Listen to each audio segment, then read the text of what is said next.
नमस्ते। हमारे साप्ताहिक कार्यक्रम अशोक वानखेड़े साहब के साथ बातचीत में आपका स्वागत है।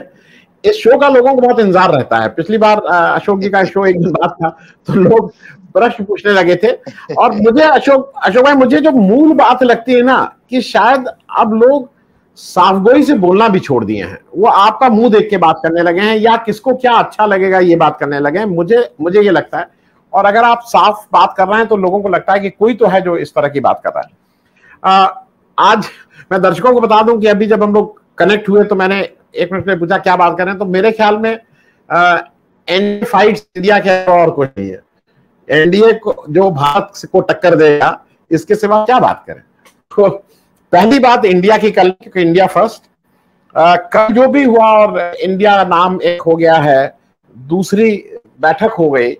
लोगों को उम्मीद थी कि कल ही बहुत सी चीजें अनाउंस हो जाएं।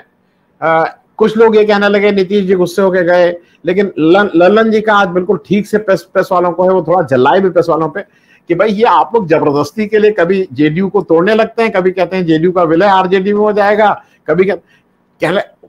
और मुझे भी कल मैंने किसी से बात की थी, स्टालिन साहब, ये सब लोग प्लेन से आए थे, ये सब लोग चार्टर प्लेन से आए थे, ये सब लोगों को अपने अपने राज्य में वापस जाना था, इसलिए स्टालिन साहब, नीतीश जी, लालू जी सब लोग चले गए थे, लल्लन जी रुके हुए थे।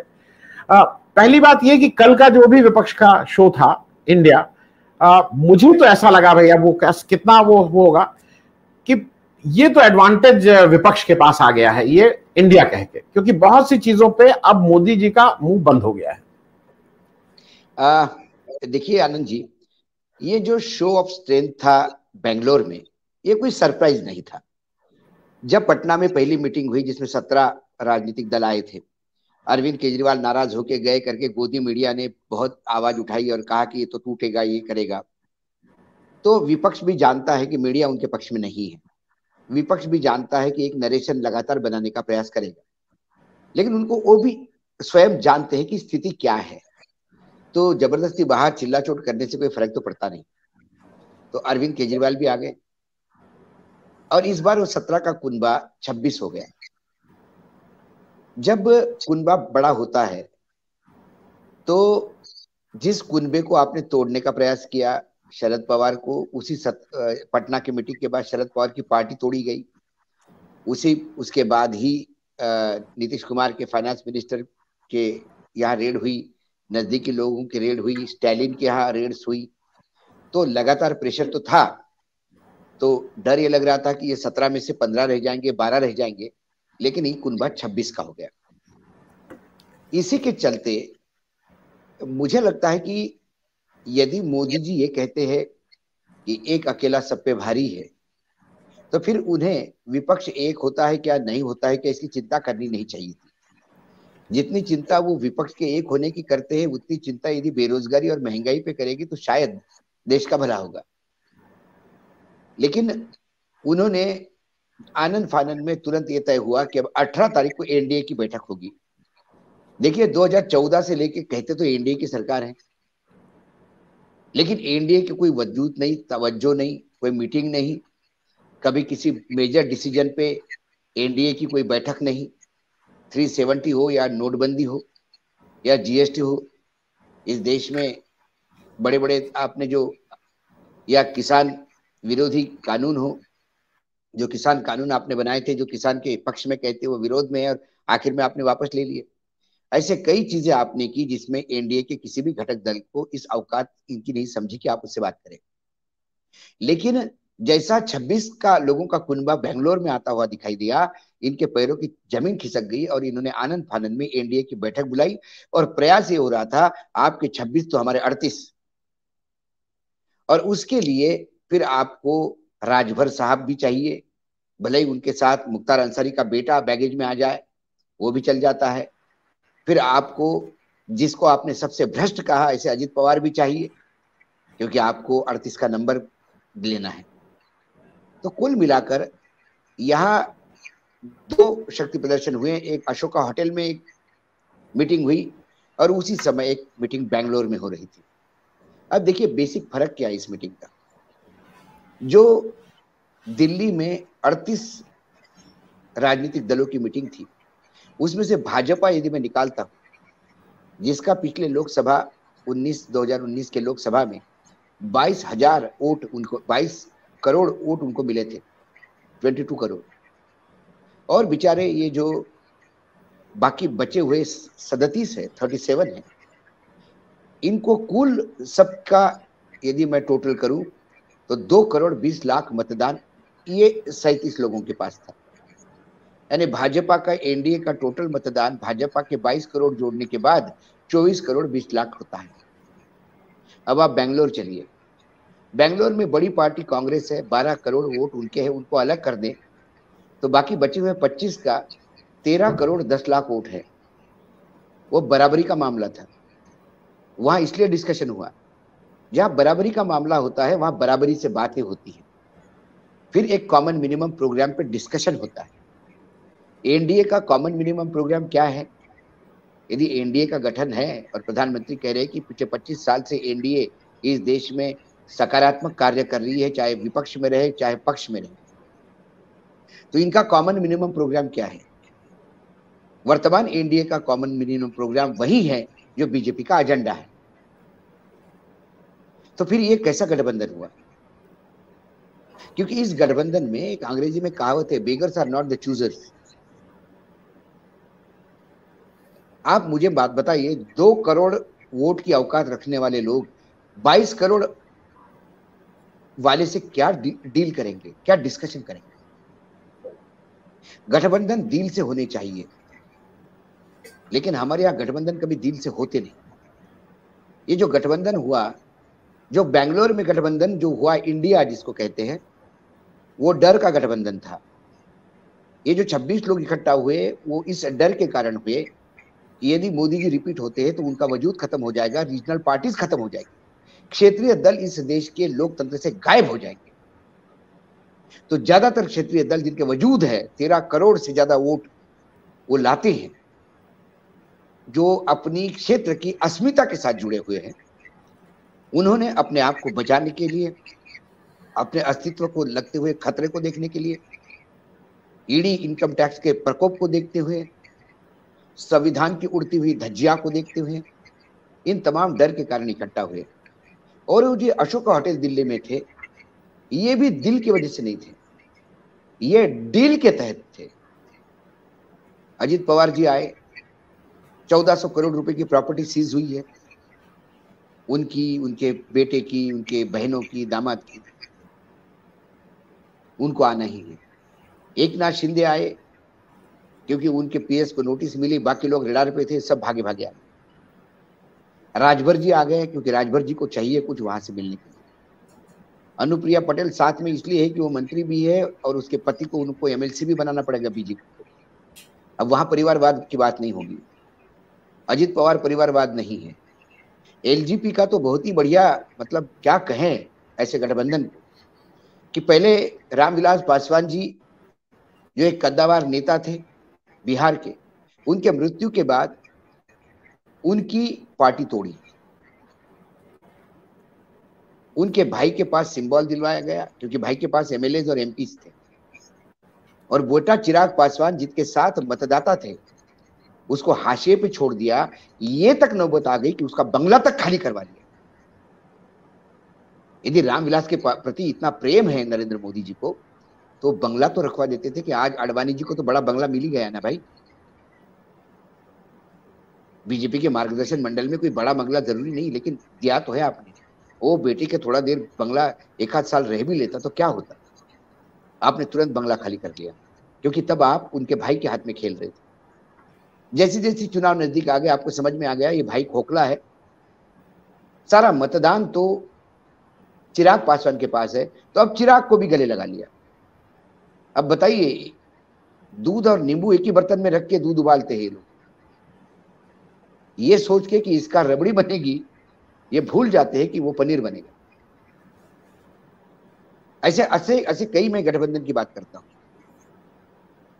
तो मैंने कहीं कहा भी, वो किसी ने कहा कि आप तो कविता शेर शायरी, मैंने शेर शायरी नहीं है, नरेंद्र मोदी जी को अब इतने साल से 9 साल से लगातार सुन रहा हूं, तो थोड़ी तुकबंदी तो कर ही लेते हैं। एक मोदी सब पे, एक अकेला सब पे भारी, जब बीजेपी कर्नाटक हिमाचल में हारी तो फिर याद आई एनडीए की यारी। यही हुआ है। और उसके बाद एनडीए ने, इंडिया जो बना वहां पे उन्होंने अपना रोड मैप बनाया। उन्होंने पहले नाम इकट्ठा किया, कहा कि 11 लोगों की कमेटी होगी, वो संयोजक होगा, अगली मीटिंग तय कर ली उन्होंने। इस मीटिंग में क्या हुआ, एनडीए के नरेंद्र मोदी जी के नेतृत्व में विश्वास दिखाया गया, वो तो दिखाना ही था, नहीं तो बाकी बची हुई भी संपत्ति कुर्क हो जाएगी। उसके बाद कोई कॉमन मिनिमम प्रोग्राम नहीं। और मोदी जी जब ये बोल रहे थे कि जो लोग जेल में जाने वाले हैं उनको न्योता दिया गया बेंगलोर में, तो मैं मोदी जी के 38 लोगों में गिन रहा था कि कौन से लोग जेल में जाते जाते रह गए इधर आने की वजह से। क्योंकि जैसे ही आपने बीजेपी का चोगा पहन लिया, वो कह रहे थे, मतलब मोदी जी का भाषण, कई बार तो मुझे लगता है कि क्या मोदी जी कभी, या मोदी जी के जो भाषण लिखवाने वाले हैं, रिसर्च करने वाले हैं, क्या दिमाग से पैदल है क्या? उन्होंने कहा कि गठबंधन सरकारों ने हमेशा स्वार्थ की राजनीति की है। तो आज बताए मुझे, महाराष्ट्र में जब सरकार आपकी स्ट्रांग थी, सरकार मेजोरिटी में थी, तो ये क्या आपका स्वार्थ नहीं था शरद पवार की पार्टी तोड़ना? इसलिए अजित पवार जैसे भ्रष्ट, जिसको आपने भ्रष्टाचारी, सबसे भ्रष्टाचारी कहा, उसको आप साथ में लेके बैठे। क्या आपकी वहां सरकार गिर गई थी जो आपको जरूरत थी? तो ये किसका स्वार्थ है? ये कौन सा राष्ट्र का विकास है? इसके सवालों के जवाब मोदी जी के पास नहीं है, क्योंकि मोदी जी समझते हैं कि देश के लोग मूर्ख है।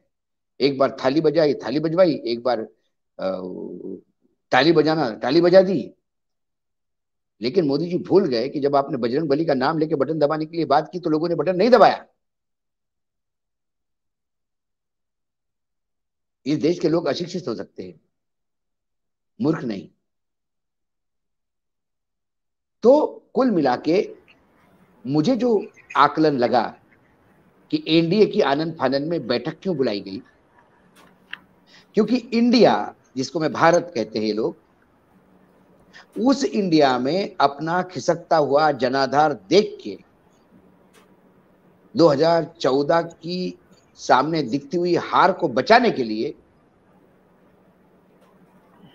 इन्होंने एनडीए का सहारा लिया। जी। अब सवाल यह है कि इंडिया जहां मतदाता रहता है, उसको क्या इंडिया जो बेंगलोर में बना है वो इस बात का विश्वास दिलवा पाएगा कि आतंक से मुक्ति आपको हम दिलवाएंगे? जी।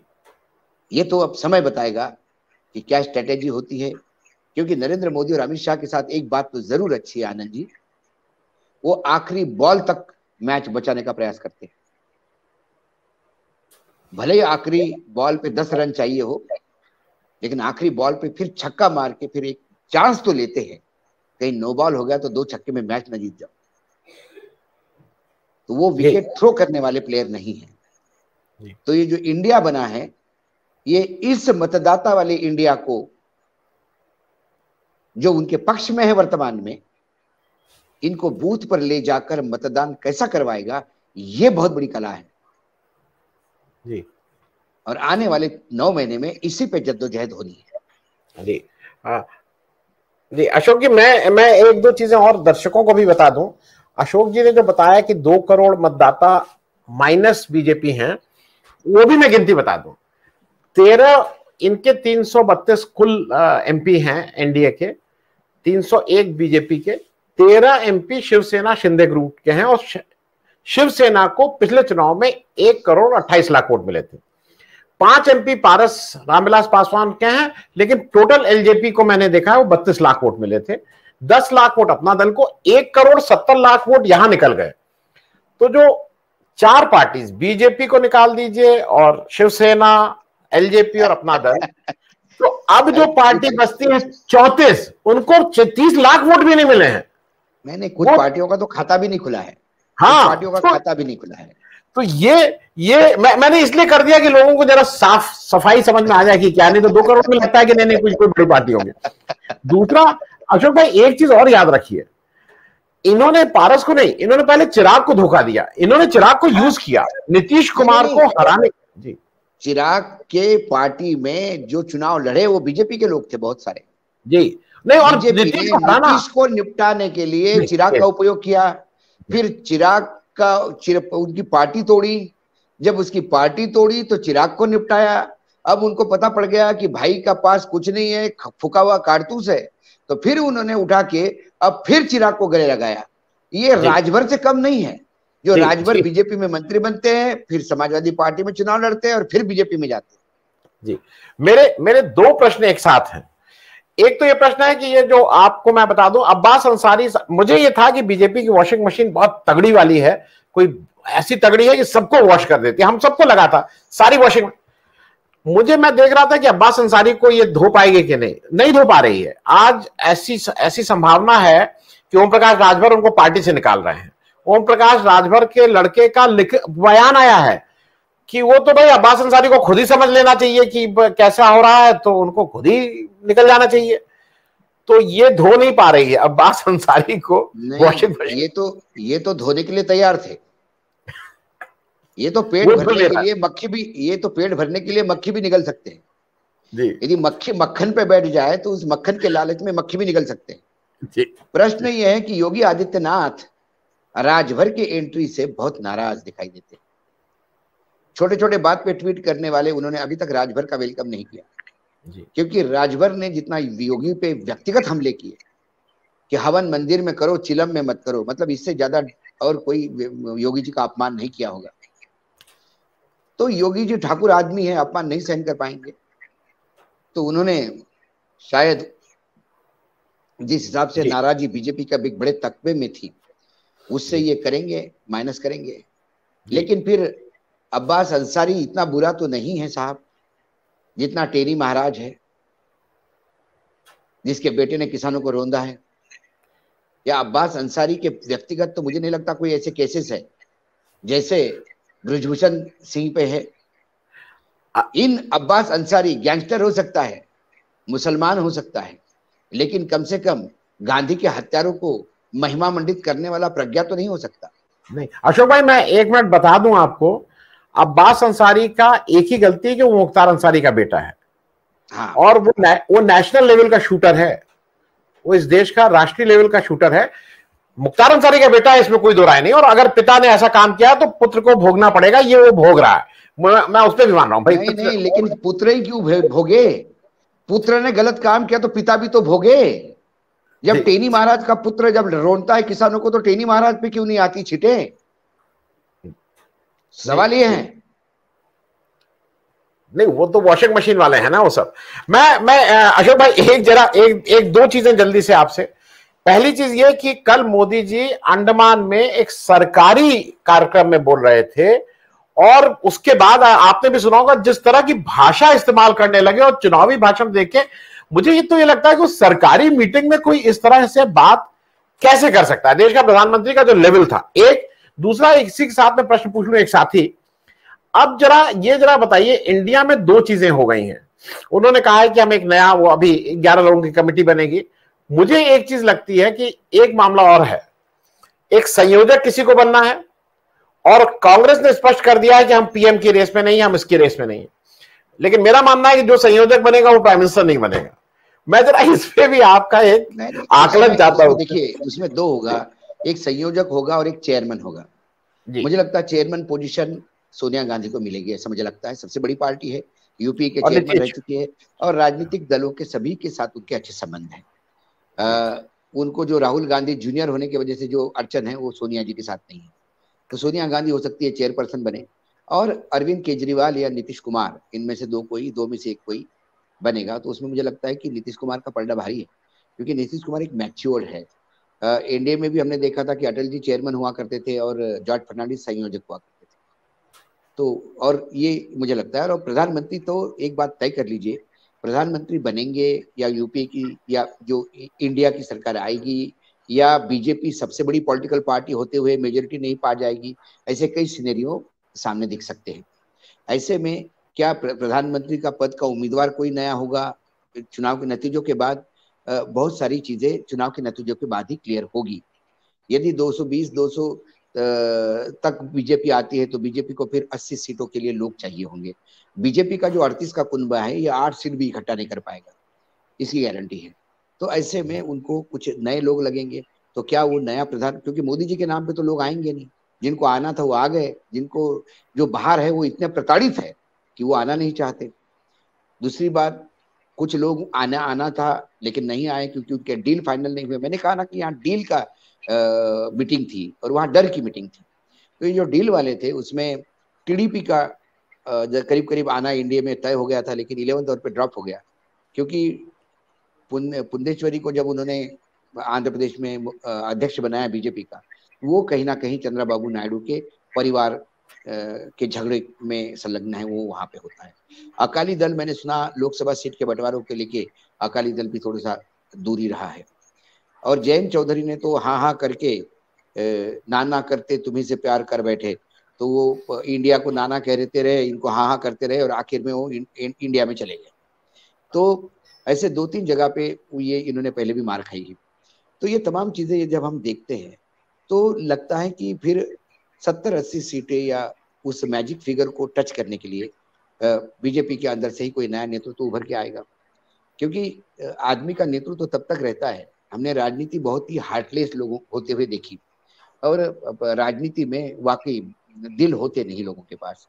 अडवाणी जी जिन्होंने पूरी जिंदगी लगा दी बीजेपी को, मतलब पाकिस्तान से आए, जनसंघ में रहे, जनसंघ एक एक जिले में नाकाब, मतलब राजस्थान में जनसंघ कैसा उन्होंने इस्टेब्लिश किया, एक एक जिले में जाके दिन रात मेहनत करके जिस जनसंघ को अपनाया, फिर भारतीय जनता पार्टी स्थापित की, भारतीय जनता पार्टी के लिए क्या नहीं किया। जब वो चुनाव हार गए, वो चुनाव सरकार बनाने की स्थिति में नहीं रहे, तो तुरंत उनको मार्गदर्शन मंडल में डाल दिया गया। और तो ये राजनीति है। तो ऐसे में यदि मोदी जी का नेतृत्व 270-280 सीटें नहीं पा पाया, तो इसी बीजेपी के बीच में कई स्वर उठेंगे और कहेंगे कि भाई नया नेतृत्व करो, आपके चक्कर में तो कोई आएगा नहीं, नया नेतृत्व आ सकता है। और यदि ये इंडिया की सरकार बनी तो फिर वैसे में यानी फिर उसके लिए बीजेपी 150 पे आ जानी चाहिए, तब इंडिया की सरकार बन सकती है। यदि वो तब बनी तो ऐसे हालात में जिसके पास सबसे ज्यादा सांसद होंगे वो पार्टी का से रहेगा प्रधानमंत्री कौन होगा। यदि कांग्रेस के पास 100-125 सीटें आती है और कांग्रेस के हाथ में होता है, वो ये कांग्रेस तय करेगा कि या वो क्या खड़गे का नाम प्रपोज करते हैं, क्या वो नीतीश का नाम प्रपोज करते हैं, क्या वो ममता को सामने लाते हैं, या वो शरद पवार को सामने लाते हैं, ये कांग्रेस तय करेगी। लेकिन एक बात तो तय है कि गांधी परिवार का कोई आदमी प्रधानमंत्री बनना नहीं चाहेगा, क्योंकि अब उनको ये समझ में आ गया है कि प्रधानमंत्री बन के, क्योंकि उनका अभिलाषा रेड फोर्ट पे जाने की, और वो उस परिवार ने बहुत लाल किले के भाषण देख लिए, उस परिवार ने विदेश में अपना मान सम्मान भी बहुत देख लिया। अब जिन लोगों ने कभी विदेश में गए नहीं बेचारे, और अब मान सम्मान होता है तो उसी में उचकते, उनको लगता है कि हमारा बहुत मान सम्मान हो रहा है। जब पुराने प्रधानमंत्रियों के टूर देखे और उनके वीडियो देखे, मंगा के देख सकते हैं अमेरिका से, ऑस्ट्रेलिया से, यूके से, तो पता पड़ेगा कि हर प्रधानमंत्री, भारत का कोई भी प्रधानमंत्री हो, उसका उतना ही जबरदस्त स्वागत हुआ। लेकिन कभी उन प्रधानमंत्रियों ने विदेश के स्वागत को अपने देश में भूनने का प्रयास नहीं किया, क्योंकि उन प्रधानमंत्रियों को अपने देश में भूनने के लिए बहुत सारी चीजें थी, उन्होंने बहुत सारा अच्छा काम किया था, तो वो अपने अच्छे काम की मार्केटिंग करते थे। और जिन्होंने काम नहीं किया वो विदेश में मेरे को अच्छा डिनर दिया और मेरे को पूछा और मेरे को कंधे पे हाथ रखा, इसी पे महिमा मंडन करते हैं। और फिर इसमें ब्रेकिंग न्यूज हो जाती है, क्या ब्रेक किया, तो भाई आज प्रधानमंत्री को कंधे पे हाथ रख के प्रेसिडेंट ने बात की, ब्रेकिंग न्यूज। तो ऐसी ब्रेकिंग न्यूज जब आती है तो कहीं ना कहीं वो बात में दिखाई देता है। तो प्रधानमंत्री का कोई झगड़ा नहीं है। कांग्रेस ने पहले दिन कह दिया कि हमको प्रधानमंत्री पद की लालसा है नहीं। इससे जो गोदी मीडिया का एक लगातार कैंपेन था कि आपका चेहरा कौन सा, आपका चेहरा कौन सा, तो चेहरा तो यूपीए की जब 10 साल की सरकार चली उसमें भी नहीं था। जब अटल जी की सरकार गई तब बीजेपी कांग्रेस चुनाव लड़ रही थी, तब तो सोनिया गांधी को भी प्रधानमंत्री नहीं बनना था, ना कभी राहुल का या प्रियंका का या किसी का नाम चल रहा था। मनमोहन सिंह का तो नाम मनमोहन सिंह ने भी सपने में नहीं सोचा होगा कि उनको प्रधानमंत्री बनना है, लेकिन वो बन गए। तो वहां पे जो आदमी जिसने आरबीआई चलाया, जिसने इस देश का फाइनेंस मिनिस्टर बन के देश की आर्थिक नीति ठीक की, उसी के हाथ में सरकार देके वो 10 साल ग्लोरियस पीरियड में मानता हूं भारत का। और उसमें स्कैम हुए ऐसे आरोप है बीजेपी के, लेकिन पिछले 9 साल में यूपीए सरकार के दौरान जो भी घोटाले हुए, उसका एक भी घोटाले का कुछ भी अभी तक इनकी जांच एजेंसियां कर नहीं पाई, या मुझे लगता है जांच एजेंसियों के पास समय नहीं है अभी आनंद जी। सुबह से शाम तक बेचारों को कभी जिन राज्यों में चुनाव है उस राज्य में विरोधी पार्टियों के नेताओं को उठाना होता है, उनके बच्चों को उठाना होता है, उनके रिलेटिव्स को देखना होता है। तो एजेंसी काम कब करेगी जब सुबह से शाम तक यही काम, और डराने का काम करती है एजेंसी। कि अब मैं नहीं कह रहा हूँ, सर्वोच्च न्यायालय ने ईडी को छत्तीसगढ़ के मामले में बाकायदा इंस्ट्रक्शन देते हुए, स्ट्रिक्चर पास करते हुए बोला कि आप डराओ मत, डराने का काम छोड़ दो आप। ये जो सर्वोच्च न्यायालय के शब्द है, इसी को मैं उपयोग में ला रहा हूँ। जी अशोक भाई, अंतिम प्रश्न पूछने से पहले मैं एक बात दर्शकों को भी कह दूं, जो अशोक भाई कह रहे थे, आडवाणी जी को उनकी पार्टी ने ही उनके साथ ही काम नहीं किया।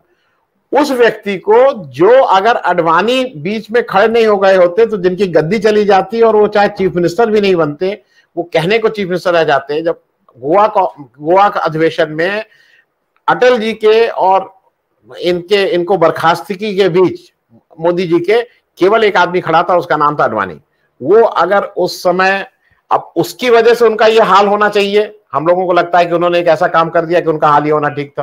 क्योंकि नहीं, हंसी का बात है आनंद जी, जिस व्यक्ति ने अपने गॉडफादर को घर बिठा दिया हो बेइज्जत करके, जिस व्यक्ति ने येदियुरप्पा जैसे आदमी को, जो ताकतवर आदमी था, उसको घर बिठा दिया हो, वसुंधरा राजे जिसके नाम से बीजेपी है राजस्थान में, उसको घर बिठा दिया हो, जो अपने पार्टी के लोगों को बेइज्जत करता हो, वो क्रेडिट लेता है कि हमने मुलायम सिंह को पद्मश्री दी, हमने गुलाम नबी को पद्मश्री दी, हमने भारत रत्न दिया प्रणव दा को। अरे इसका क्रेडिट लेते हैं। आपने प्रणव दा को भारत रत्न इसलिए दिया कि बंगाल में चुनाव थे। आपने मुलायम सिंह यादव को पद्मश्री इसलिए दी कि दो कुनबे में झगड़े थे और आपको यादवों को और कंफ्यूज करना था। जी, आपने जब G23 का नेतृत्व करते हुए जब आपने देखा कि राहुल गांधी को सबसे ज्यादा परेशान गुलाम नबी आजाद और उसकी टीम कर रहे हैं, तो आपने गुलाम नबी आजाद को उसके लिए पद्मश्री दी। जी। तो ये जो बताते हैं, तो भाई आप पहले कोई भी काम अपने घर से शुरू करें। सबसे पहले आपको भारत रत्न देना है तो आप वीर सावरकर को दे दीजिए, जिसको आप गॉडफादर मानते हैं हिंदुत्व का। आपको देना है भारत रत्न तो आप आडवाणी जी को दे दीजिए। आडवाणी जी की मतलब, आज अटल जी तो प्रधानमंत्री रहे, लेकिन अटल जी को प्रधानमंत्री बनने के पूरे इसमें जो लॉजिस्टिक और जमीन पे मेहनत यदि किसी ने की होगी तो वो आडवाणी जी है। उनका कंट्रीब्यूशन भारतीय जनता पार्टी के वर्तमान स्थिति के लिए मैं बहुत बड़ा मानता हूँ, लेकिन उनको तो आप कुछ नहीं देते। जी अशोक भाई, मैं अपना प्रश्न पूछ लूं, लेकिन मैं फिर से, चूंकि आपने एक ऐसी बात कह दी, मैं फिर एक बात अपने, जो ऐसे व्यक्ति के लिए जो प्रधानमंत्री बनाने में इसकी तायीद आप करेंगे, जिसका सबसे ज्यादा कंट्रीब्यूशन था मोदी जी को, अरुण जेटली के मृत्यु के समय आपके पास समय नहीं था आने का, आप अपना कहीं विदेश में थे और फिर कहा कि उनके परिवार में जाने की जरूरत नहीं है। मेरा प्रश्न ये मैं नॉर्मली वैसे इस कुछ बातें Anand ji of the record होती है, रिकॉर्ड पे नहीं ला सकते, क्योंकि वो लोग रिकॉर्ड पे आने पे मुझे तो कुछ नहीं होगा, उन लोगों का जीवन बहुत कष्टमय होगा। जी, मैं जानता हूं जेटली जी के परिवार को, जेटली जी के जाने के बाद जो प्रताड़ना हुई, भगवान न करे मेरे किसी दुश्मन के साथ, मेरे तो दुश्मन कोई है नहीं। जो भी लोग मुझे ट्रोल करते वो इसलिए करते कि मेरी विचारधारा या मैं सत्य बोलता हूँ, जनता के सामने आईना दिखाने का प्रयास करता हूँ, सत्ता पक्ष को, चाहे कोई भी हो। छत्तीसगढ़ में कांग्रेस है, राजस्थान में तो हम लगातार उसको भी आईना दिखाते हैं। तो वो देखने और सुनने और पढ़ने के बाद, व्यक्तिगत कुछ लोगों से सुनने के बाद, मैं रात भर सोया नहीं। मेरी वैचारिक मतभेद रहे हैं जेटली जी के, लेकिन वैचारिक मतभेद मनभेद नहीं थे। जेटली जी के परिवार के साथ भी ऐसा हो सकता है, तो बहुत बुरा लगा मुझे। तो ये बात ऑफ द रिकॉर्ड है, मैं कुछ और नहीं कहना चाहता, क्योंकि लेकिन फिर कुछ जगह पे जब आप सिर्फ अपना देखते हैं तो फिर मुझे बंदरिया की वो कहानी याद आती है बिरबल की। जब हौद में पानी ज्यादा हो गया तो उसने अपने बच्चे को ही पैर के नीचे रोक के हौद के बाहर कूद गई, क्योंकि उसको अपनी जान प्यारी थी। यहाँ लोगों को प्रधानमंत्री पद प्यारा है, यहाँ लोगों को सत्ता प्यारी है, और सत्ता के लिए नैतिकता नाम की चीज सबसे पहले लॉकअप में रखी जाती है। फिर व्यभिचारी, भ्रष्टाचारी, ये तमाम लोग जो है ये एक कॉकटेल बन के आप अपने साथ रखते हो, क्योंकि वो आपकी मजबूरी हो जाती है, क्योंकि आपको सत्ता में रहना है। जी जी, मैं अशोक भाई, मैं खत्म करने से पहले एक को इम्पोर्टेंट सवाल है, और आप ही इसके सिवा मैं किसी से पूछ नहीं पाऊंगा उसको। एक बंबई में आपके एक साहब हैं जो सबको नंगा करते थे पिछले 30 साल से, वो उनको नंगा करते थे, उनका पर्दाफाश, इनका पर्दाफाश, ये मामला क्या है? मैं समझ नहीं पा रहा हूँ। किरीट सोमैया जी का मामला है क्या? वो सबको नंगा करते करते वो खुद क्या कर रहे थे? एक पिक्चर थी वक्त जी, वी.आर. चोपड़ा की। जी जी, उसमें एक डायलॉग था राजकुमार का, चिनाई शेठ, जो लोग शिष्य के घर में रहते हैं वो दूसरे के घर पे पत्थर नहीं फेंकते। उसका एक वल्गर मतलब पार्लियामेंट्री है, जो लोग शीशे के घर में रहते हैं वो लाइट जला के कपड़े नहीं बदलते।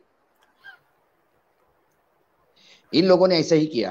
किरीट सोमैया एक ऐसे खोजी नेता हो गए थे, और सीबीआई, इनकम टैक्स, ईडी के एजेंसी थी उनके पास, फ्रेंचाइजी थी, कि एक कागज देते थे और दूसरे दिन एक्शन होती थी। चार्टर्ड अकाउंटेंट थे, कागज ढूंढते थे, कागज लाते थे, हर एक को नंगा करने का प्रयास करते थे। बाद में बेचारे थोड़े रुक गए, क्योंकि जब अजित पवार ने शपथ ली उस दिन एक जोक आया व्हाट्सएप पे कि किरीट सोमैया ने सुबह घर का दरवाजा खोला तो 1000 लोग लाइन में खड़े हुए थे। तो किरीट ने कहा कि भाई मेरे घर के सामने क्यों हो? तो सब अपनी फाइल लेके खड़े थे। बोले किरीट जी ये मेरे भ्रष्टाचार की फाइल है। तो किरीट बोले मैं क्या करूं? बोले आप मैं भ्रष्ट हूं करके एक प्रेस कॉन्फ्रेंस लीजिए। तो किरीट बोले उससे क्या होगा, जेल जाओगे? बोले जेल नहीं जाऊंगा, आपने जिसके भ्रष्टाचार उजागर किए सब मंत्री बन गए, मुझे भी मंत्री बनना है। उस किरीट सोमैया के 8 घंटे की कुछ 35 क्लिपिंग्स है जो नग्न अवस्था में है। उनके कुछ वीडियो एक चैनल ने चलाए, उसके बाद वो चैनल डटा हुआ है ये बोल के कि हम पूरा वीडियो देने के लिए तैयार है। महाराष्ट्र गवर्नमेंट सरकार ने इंक्वायरी ऑर्डर कर दी, बोले बिल्कुल इंक्वायरी ऑर्डर कर दो, फेक है तो हम सजा भुगतने के लिए तैयार हैं। विपक्ष के नेता ने बाकायदा विधान परिषद में भी, विधान परिषद के पटल पे भी एक पेन ड्राइव सबमिट की कि मैं विधानसभा को भी ये विधान परिषद को भी ये देता हूँ पेन ड्राइव की, वो भी इसकी जांच करवा ले। ये मुझे लगता है उन्होंने, किरीट सोमैया ने इसको डिनाई नहीं किया उस फिल्म को। उन्होंने एक नया शगुफा छोड़ा। उन्होंने कहा कि मैंने किस महिला का शोषण किया, कोई कंप्लेंट मेरे पास है क्या? किसी भी महिला की कंप्लेंट नहीं है, ये बात भी सच है। लेकिन आपने पैसे देखी भी जो किया है वो अनैतिक है। आप शादीशुदा हो, आप पब्लिक लाइफ में हो। पब्लिक लाइफ में जो लोग होते हैं उनका प्राइवेट कुछ नहीं होता, क्योंकि आप जब दूसरे के बेडरूम में झांकते हैं, दूसरे के बंगले गिनवाते हैं, दूसरे के पत्नी का इनकम टैक्स फाइल कितना है और उसने क्या क्या किया और कहां से पैसा आया ये देखते हैं, तो फिर आपके भी बेडरूम में लोगों ने झांका है। और आनंद भाई, मैं और आपको बता दूं, महाराष्ट्र में ऐसे कई पीड़ित लोग हैं जिनके बड़े भाई पे भ्रष्टाचार के आरोप थे या छोटे भाई के भ्रष्टाचार पे आरोप थे, और किरीट सोमैया ने पूरे परिवार को रगड़ दिया। कुछ उद्योगपति अपने जीवन से उठ गए, कुछ बिजनेसमैन ने पूरा बिजनेस बंद करना पड़ा किरीट सोमैया की वजह से, क्योंकि किरीट सोमैया एक आतंक हो गया था। उस आतंक की परिणति ऐसे ही होनी चाहिए। यदि आप दूसरे पे उंगली उठाते तो आप इस बात ख्याल रखिएगा कि लोग आप पे भी उंगली उठा सकते हैं, तो आपका कैरेक्टर उतना स्ट्रांग होना चाहिए। यदि आप अनैतिक काम करेंगे तो नैतिकता का पाठ पढ़ाने का अधिकार आपको किसी ने नहीं दिया और वो हो भी नहीं सकता। आपके नैतिकता के पाठ में तभी दम होता है जब आप स्वयं उस नैतिकता को फॉलो करते हैं। जी, किरीट सोमैया के बहुत ही विभत्स और नग्न वीडियोज मार्केट में हैं। अब किरीट सोमैया को पूरे महाराष्ट्र में थुथु हो रही है, विपक्ष उनके पोस्टर जला रहे हैं, उनके फोटो को जूते मार रहे हैं, बहुत तमाम चीजें हो रही है।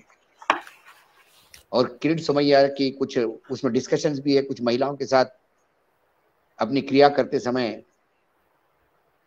वो बोल भी रहे थे, ये भी ईडी सीबीआई का भी जिक्र कर रहे थे। तो देखना ये भी है कि क्या ईडी सीबीआई का गलत नाम का उपयोग किया क्या। महाराष्ट्र के कद्दावर नेता के पत्नी का भी रेफरेंस उसमें है, पत्नी का भी नाम से कुछ अश्लील बातें हुई है, ऐसी खबरें हैं। तो ये तमाम चीजें, क्योंकि वो नैतिकता के ध्वजवाहक थे भारतीय जनता पार्टी की, जैसे हिंदुत्व के ध्वजवाहक उत्तर प्रदेश की योगी आदित्यनाथ है, तो ये भाजपा का एक चेहरा और सामने आया, ऐसा मुझे लगता है। जी नहीं, मैं खत्म करने से पहले सिर्फ इतना ही बता दूं, थोड़ा एक वकील उनको ब्रजभूषण शरण सिंह वाला कर लेना चाहिए, क्योंकि इस तरह के मामलों में कैसे उनको बाहर निकालेगा, ये स्पेशलाइजेशन भाजपा के ही वकीलों के पास ज्यादा होगा। सरकार बाहर निकालने का प्रयास करेगी उनको।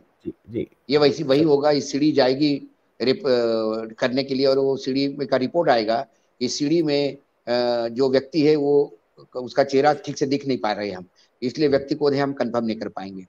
जैसे एक पहले पुराने सीढ़ी में हो गया था, तो ऐसे ही करके लिपापोती होगी, लेकिन डैमेज हैज बीन डन। मुझे सिर्फ इस बात का लगता है आनंद भाई, क्योंकि मैं परिवार को जानता हूँ, जब वो सांसद थे तो मैं उनके घर भी गया था 1-2 बार नाश्ते पे, खाने पे, तो मुझे लगता है कि ऐसे इसमें क्या होता है, पाप तो ये लोग करते हैं, भरना परिवार को पड़ता है। जी, घर में बच्चे होते हैं, पत्नी होती है, माँ बाप होते हैं, रिलेटिव्स होते हैं, पूरा समाज उनको एक दृष्टि से देखता है। तो मैंने कल भी अपील की थी मेरे मराठी कार्यक्रम में, और आज भी मैं अपील करता हूँ, किरीट सोमैया का पाप है जो किरीट सोमैया खुद भोगे, परिवार को इसका लांछन नहीं देना चाहिए, परिवार के साथ खड़ा होना चाहिए समाज को, क्योंकि इसमें परिवार की कोई गलती नहीं।